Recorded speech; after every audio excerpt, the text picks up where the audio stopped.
Welcome আমার digital virtual ক্লাসে অংশগ্রহণ করার জন্য। তোমরা যারা বিশেষ করে ফোর্থ ইয়ারের এমবিবিএস স্টুডেন্ট আর নবীন ডাক্তার, তাদের জন্য আমার এই ক্লাস। আমার পরিচয় দিচ্ছি, আমি ডাক্তার সাদেকুল ইসলাম তালুকদার। আমি গত কিছুদিন হয় আমি ময়মনসিংহ মেডিকেল কলেজের বিভাগীয় প্রধান এবং সহযোগী অধ্যাপকের পদ থেকে আমি পিআরএ লিখেছি। তোমাদের জন্য আমি এই ডিজিটাল ক্লাস তৈরি করেছি। আশা করি তোমরা উপকৃত হবে এবং আমার এই চ্যানেলটা সাবস্ক্রাইব করবে, বন্ধুদের মাঝে লাইক কমেন্ট করবে। তো আমরা ওই অ্যাকুট ইনফ্লামেশনের যে মেকানিজমগুলো পড়তেছিলাম, তো আমরা যে লিউকোসাইটের যে রিয়াকশনগুলা সেগুলো আলোচনা করতেছি। আমরা চলে গেছি ফ্যাগোসাইটোসিস পর্যন্ত। মাইগ্রেশন হইয়া ফ্যাগোসাইটোসিস হচ্ছে আর কি। ফ্যাগোসাইটোসিস কীভাবে হয় সেটাই বলতেছি। যে প্রথম কি করতে হবে, recognition and attachment of the particles to be ingested by the leukocyte. তো কত কিছুই তো আছে। তাহলে এই লিউকোসাইট কাকে এনগ্রাফ করবে, কাকে খাবে, খাওয়ার জন্য তো চিনতে হবে। আমরা তো সব কিছু খাই না, আমাদের জন্য নির্দিষ্ট কিছু খাবার আছে। লিউকোসাইটের জন্য একটু নির্দিষ্ট খাবার আছে, তাকে চিনতে হবে। নাম্বার 2 হলো it's engulfment with a subsequent formation of phagocytic vacuoles. Recognition করার পরে তাকে এটাকে খাবে। খাওয়ার পরে পেটের ভিতরে নেবে, নিয়ে ওখানে ফ্যাগোসাইটিক ভেকুল তৈরি করবে। তারপরে কি করবে, number 3, killing and degradation of the ingested particle. তারপর এটাকে মারবে। যদি ব্যাকটেরিয়া হয়, জীবিত ব্যাকটেরিয়া নিয়ে এটাকে কিল করবে এবং এটাকে মানে গুঁড়া করে দিবে একদম। তো এটাই হলো ফ্যাগোসাইটোসিস। কে করবে? নিউট্রিফিল, ম্যাক্রোফেজ, এগুলি। তো রিকগনিশন করতে হয়। তাহলে এই রিকগনিশন যে করবে, তাহলে কীভাবে চিনবে? ওদের তো চোখ নাই, তাই না? Neutrophil and macrophage can engulf bacteria or extraneous matter in absence of serum. কিছু না থাকলেও ওই ব্যাকটেরিয়া এবং আরও কিছু কিছু জিনিস আছে, সেগুলোকে নিউট্রিফিল এবং ম্যাক্রোফেজ এগুলো খেয়ে ফেলে, চিনতে হয় না, পাইলেই খেয়ে ফেলে। কিন্তু অন্যগুলা আমাদের যে শিশুরা প্রথম কী করে, এই ফ্লোরে যা পায় তাই মুখে দেয়। একটা পিঁপড়া ধরে মুখে দিল, পরে ফেলে দিল, ময়লা ধরে মুখে দিল, ফেলে দিল। কিন্তু একটা বড়ই ধরে মুখে দিল, খেয়ে ফেললো। এরভাবে একটা করে দেয় আর চিনে ফেলে দেয়। এরকম অন্যান্য কিছু যারা আছে, যে most microorganism are not recognized until they are coated by naturally occurring factor called opsonin. অন্যান্য মাইক্রো অর্গানিজম বিশেষ করে এইগুলি তারা চিনে না, কিন্তু তারা যখন কোটেড হয় অপসোনিন দিয়ে, তাকে বলে অপসোনিন। তোমরা যে 5 টাকা দামের পাউরুটি ঝুলাই রেখে ওইটা কি খাবে ঝুলাই রাখলে? মনে হয় না। কিন্তু এটা একটু চাকু দিয়ে কেটে, ছুরি দিয়ে কেটে এর মাঝখানে দিয়ে একটা মাংসের কিমা বসাই দাও, চিকেন কিমা, তাহলে হয়ে গেল বার্গার। দাম হয়ে গেল 130 টাকা। 5 টাকার পাউরুটির দাম হয়ে গেল 130 টাকা, নাম হয়ে গেল বার্গার। তাহলে তুমি কিন্তু তখন এই পাউরুটিটা খুব মজা করেই খাবে মুখে দিয়ে। কেন খাবে? তার সাথে মাংসের কিমা লাগানো আছে। তো এই যে ওই মাংসের কিমাটা হলো অপশনের মতো। তো ব্যাকটেরিয়াকে নিউট্রিফিল বা ম্যাক্রোভেজে চিনবে না বা খাবেও না, কিন্তু যখন এর সাথে অপশনিন লাগানো থাকবে তাহলে খাবে, চিনতে পারবে। সেগুলো কি কি? FC fragment of immunoglobulin, C3b, collectin, carbohydrate binding protein, এরকম অনেক কিছু আছে। এগুলো হলো পড়ে নেবে তোমরা। যে এগুলো হলো অপশনিল। তারপরে কি হলো, চিনলো, অপশনের দিকে চিনলো, পরে এনগাল্প করবে। Binding of opsonized particle to the Fc gamma receptor is sufficient to trigger engulfment. ওই সেল ওয়ালে যেই লেগে গেল, তারপরে শুরু হয়ে গেল কি এনগাল্প করার জন্য। এর চতুর্দিক দিয়ে করবে কি সাইটোপ্লাজমিক এক্সটেনশন হবে, ওই সিডিওপিডিয়ার মতোই ওই পার্টিকলকে ধরে একদম ঘেরাও করে ফেলবে। পরে এটাকে ভিতরে নিয়ে গেল। ভিতরে নেওয়ার পরে তো এই যে যখন ঢুকলো তখন কিন্তু এর যে বাইলেয়ার, লিপিড বাইলেয়ার, এটা কিন্তু ওই পার্টিকলের চতুর্দিক দিয়ে ঘেরাও হয়ে গেল একটা, তাহলে মেমব্রেন বাউন্ড একটা পার্টিকল তৈরি হলো।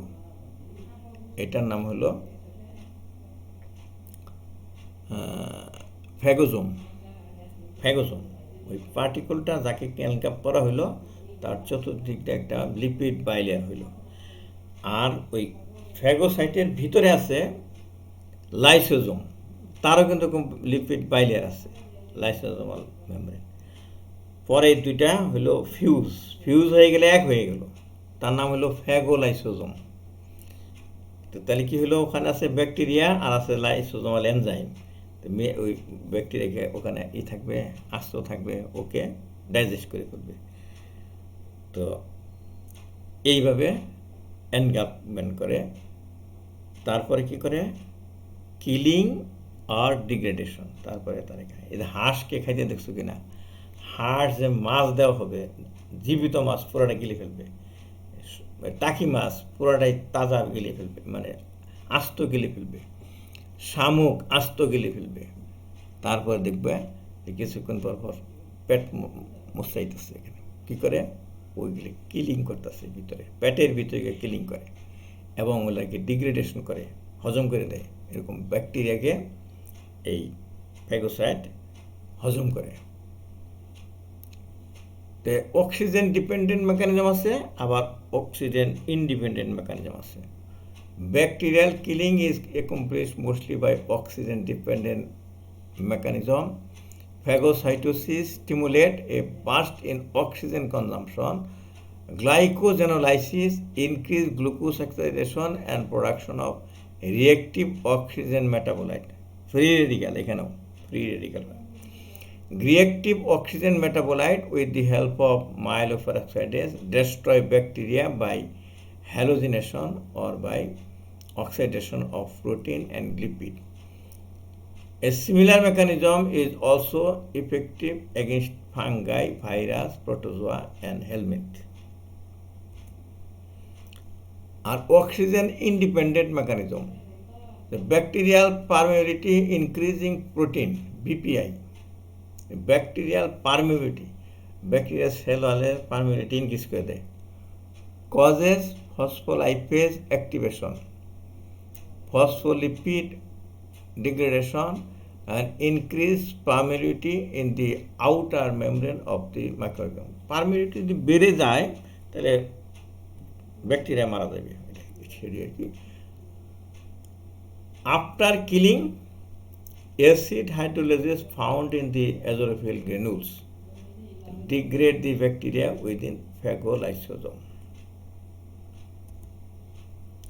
এখানে একটা ডায়াগ্রাম আছে, এটা একটা ফ্যাগোসাইট, এটা নিউক্লিয়াস হলো, এটা নিউক্লিয়াস। তো কিভাবে একটা পার্টিকলকে এনগাল্প করতেছে, প্রথম হলো এফসি ফ্র্যাগমেন্ট, এফসি রিসেপ্টর। এই যে ফ্যাগোসাইটের হলো এফসি রিসেপ্টর, আর এফসি ফ্র্যাগমেন্ট এটা হলো মনে করো ব্যাকটেরিয়া বা পার্টিকল, তার মধ্যে এফসি ফ্র্যাগমেন্ট আছে। এইখানে এই যে দুইটার সাথে তালা, এবং এটা তালা, এটা চাবি, লাগলো যেখানে। তারপরে এই লাগলো যখন, তখন এই যে সিডোপোড আগাই গেল চতুর্দিকটা। এখানে ঢোকার সময় কিছু রিলিজ করে, যে দেখো এটা পরে বলতেছি। তারপরে ভিতরে চলে গেল, লাইসোজোমের সাথে ফিউশন হইয়া ফ্যাগোলাইসোজোম হলো। কিলিং এবং ডিগ্রেডেশন হলো। লিকোসাইটের আরেকটা কাজ হবে ওখানে গিয়া অ্যাক্টিভেশন হওয়ার পরে রিলিজ অফ লিকোসাইট প্রোডাক্ট এবং leucocyte induce tissue injury. Leucocyte যে আসলো ব্লাড ভেসেল থেকে ঘুরে ঘুরে টিস্যুতে আসলো, যেখানে ইনজুরিয়াস টিউমার হয়েছে ওখানে এসে সে কিছু কাজ করে। দি metabolic and membrane perturbation during chemotaxis and phagocytosis result in the release of product within the phagolysosome and potentially into the extracellular space. phagolysosome যেরকম লাইসোজোমাল প্রোডাক্ট ছাড়ে এবং ওই যে ঢোকার সময় মেমব্রেনে যখন পার্টারবেশন হয়, মেমব্রেনের ঝামেলাযুক্ত হয়ে যায় তখন কিছু ছাড়ে আর কি, ওইটা যাবে এক্সট্রাসেলুলার স্পেসে। The most important of these substances are lysosomal enzyme present in granules, oxygen-derived active metabolites, product of arachidonic acid metabolism, including prostaglandins and lecithins.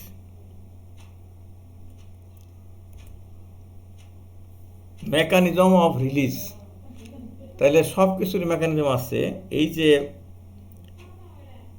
এই ফ্যাগোসাইটিক সেল যে তার প্রোডাক্ট রিলিজ করে, কিভাবে রিলিজ করে? রিগার্জিটেশন ডিউরিং ফিডিং, যখন ওরা ইনগাল্প করে, শিশুদেরকে বাচ্চাদেরকে যখন ওই যে খাওয়ানো হয়, ওই সেরেলাক খাওয়ানো হয়, এই চামচ দিয়ে খাওয়ানো হয়, বাচ্চারা কাঁদে আর খায়, আর এটাকে বমি বলা যায় না, জাস্ট মুখেতে বেরিয়ে আসে, এটাকে বলে রিগার্জিটেশন। দিলেও গলার থেকে আবার বেরিয়ে আসলো। তো এটা ফিডিংয়ের সময় বাচ্চারা এরকম করে, আবার খাওয়াই দেয়, এই ধরনের। যখন এই ফ্যাগোসাইটিস হবে তখন কিছু কিছু জিনিস এক্সট্রাসেলুলারলি পড়ে যাবে, এক নম্বর একটা রিলিজ হলো। আর একটা হলো ফ্রাস্ট্রেটেড ফ্যাগোসাইটোসিস। ফ্যাগোসাইটোসিস করতে চাইলেও কিন্তু ফ্যাগোসাইটোসিস হলো না। তোমরা যদি কোনো কিছু পাইতে চাও, যদি না পাও, তোমরা বলো না ফ্রাস্ট্রেশন, ফ্রাস্ট্রেশন। হ্যাঁ, তো এই ফ্যাগোসাইটো যখন একটা জিনিসকে মনে করো বেসমেন্ট মেমব্রেন আছে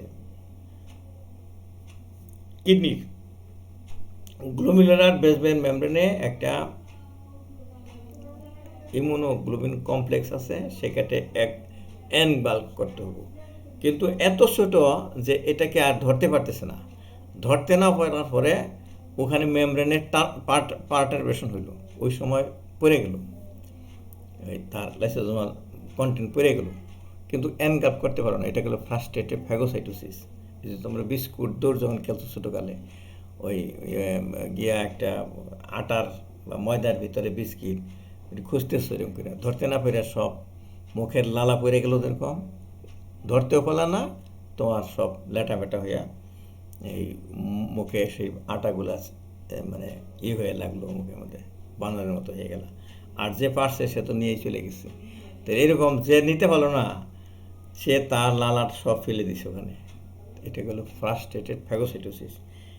এরকম হয় গ্লোমেরুলার বেসমেন্ট মেমব্রেন যখন ইমিউনোগ্লোবিন কমপ্লেক্স ধরতে পারতেছে না, তা রিলিজ করে দেয়। এটা হলো ফ্রাস্ট্রেটেড ফ্যাগোসাইটোসিস।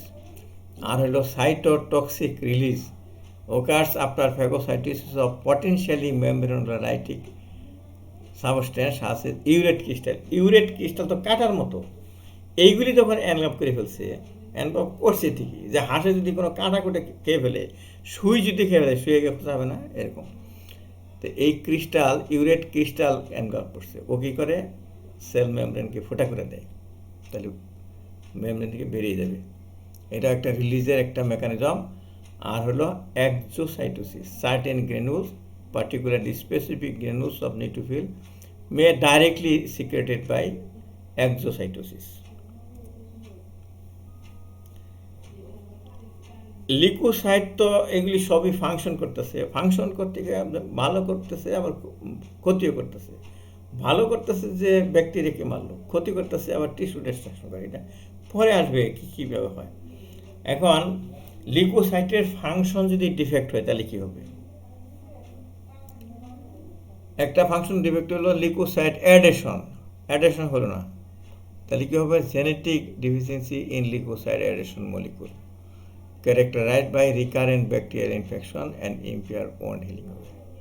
সব খাওয়া দাওয়ার সবই আছে তার, ভালো সব কিছুই, কিন্তু তার কোনো কোনো ইনফেকশন হয়।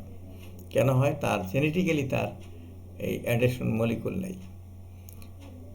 Defect in phagolysosome function Chediak Higashi সিন্ড্রোমে autosomal recessive condition, genetic disease characterized by neutropenia, defective degranulation and delayed microbial killing, reduced transfer of lysosomal enzyme to phagocytic vacuoles, celiac higashi disease হয়, জাপানে বিজ্ঞানী আবিষ্কার করছে। Defect in মাইক্রোসাইডাল activity,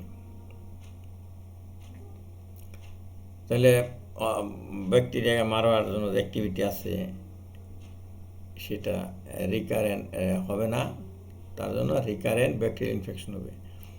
আর বোন মেরু যদি suppression হয়, বোন মেরু থেকে সব লিউকোসাইট তৈরি হইতেছে, তো বোন মেরু সাপ্রেশন হয়েছে, লিউকোসাইট আসবে না, তার ফাংশনও হবে না।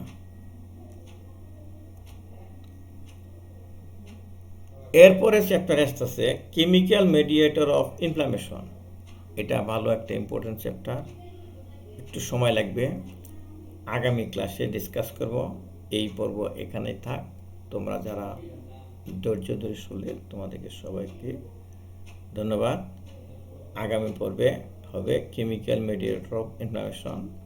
তোমরা বন্ধুদেরকে সবাইকে ইনভাইট করবে আমার ক্লাস আমার চ্যানেল থেকে ওপেন করে শোনার জন্য। ধন্যবাদ।